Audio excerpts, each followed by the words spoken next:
We all know the visceral terror of losing something precious. How many of you have ever lost a child in public? Talk about terror. The clenching of the chest, the breath that just won't come.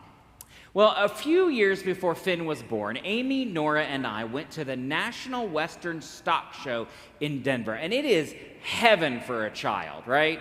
The animals, the machines they can climb on. It's an enormous experience, building after building after building.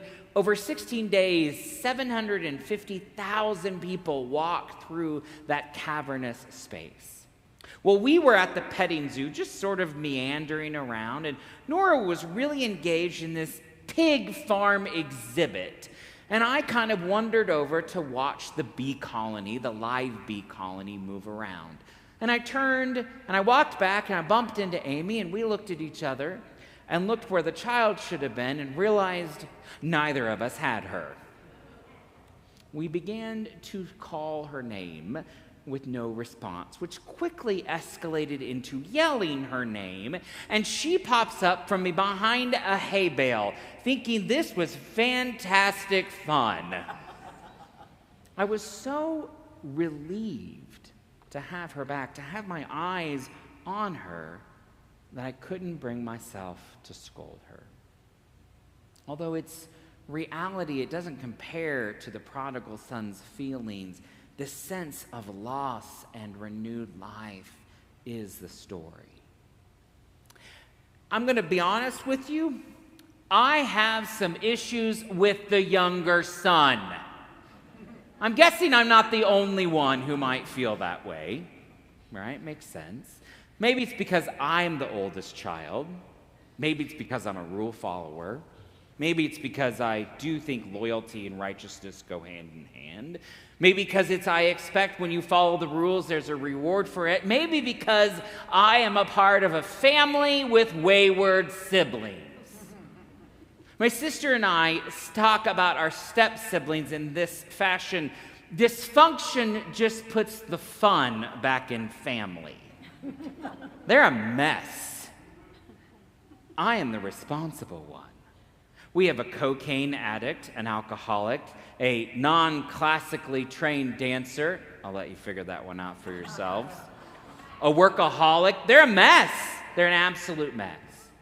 My stepbrother Matt is the epitome of the prodigal. In 2009, he was driving while intoxicated, flipped his truck end over end 3 times, was ejected 90 feet, broke his back, his leg, had 2 collapsed lungs, a tear in his spinal cord, spent 2 weeks in a coma, 6 weeks in the ICU before he was transferred to Craig Rehabilitation Hospital in Denver, which he walked out of.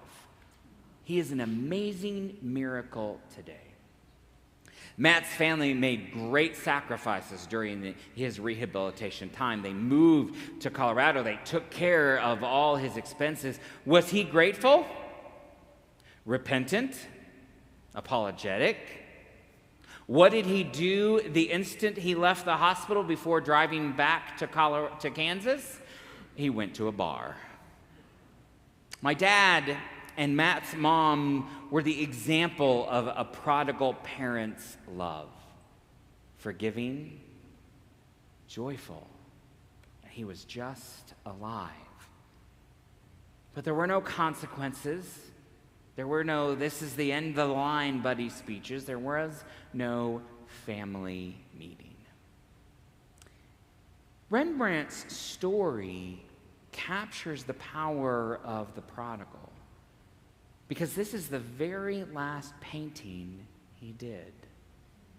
And it is his preparation to return home to God. It is said that every artist eventually paints a self-portrait, even when they think they're painting someone else. When you look at this picture, we see a son kneeling in tattered rags, his sandals worn through, his head shaved like a prisoner or a slave.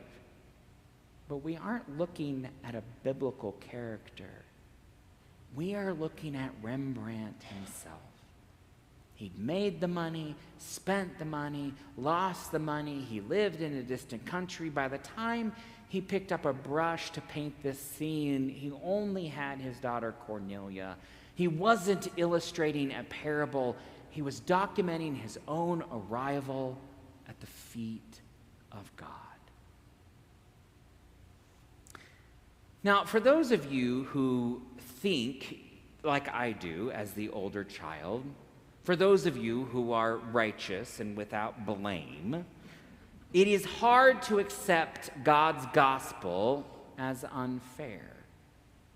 I've never driven a car drunk and flipped it 3 times.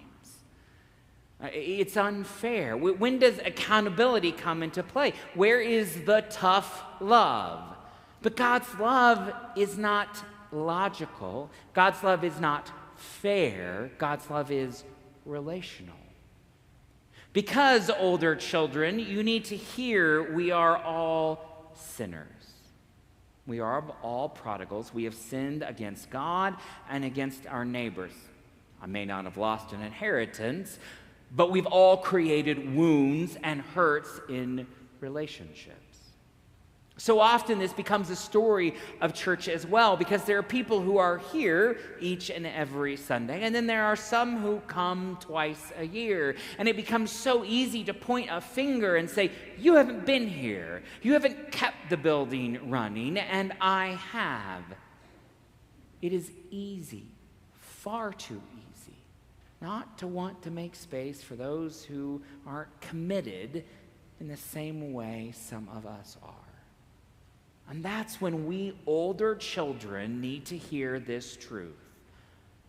The parent has 2 children, loves them both the same, welcomes them both the same, and is generous to both the same.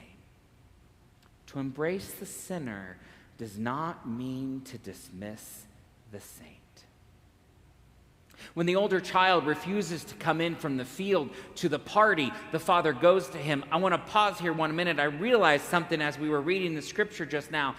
The younger son comes, they have a party. Where's the older son? Working in the fields.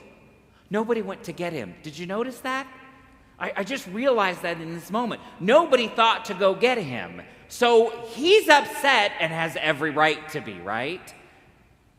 But the father goes to him. The father goes because he has realized this older son is lost to him as well. The son who lived in the same household, the son who shared the same meals at the same table is also lost.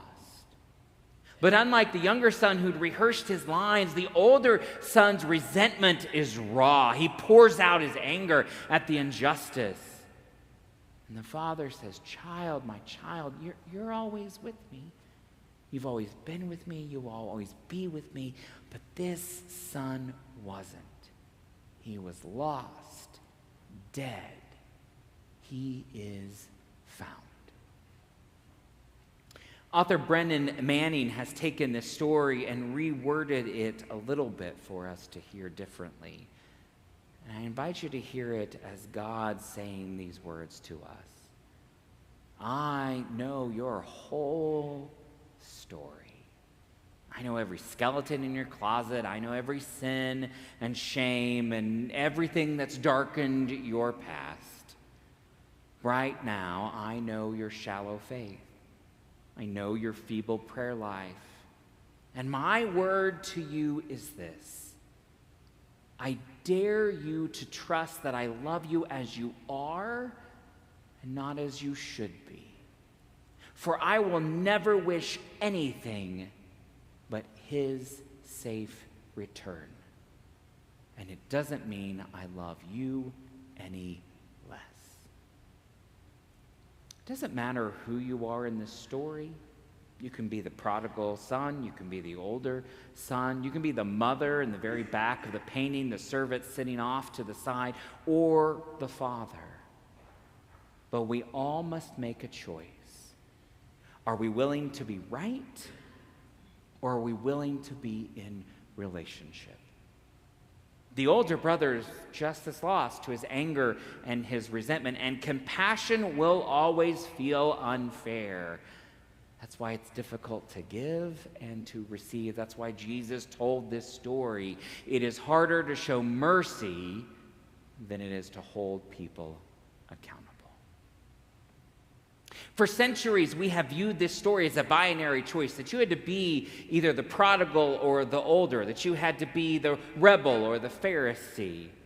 About 20 years ago, twin painters Alan and Aaron Hicks reimagined this scene between the brothers, capturing the bitterness that falls away between them.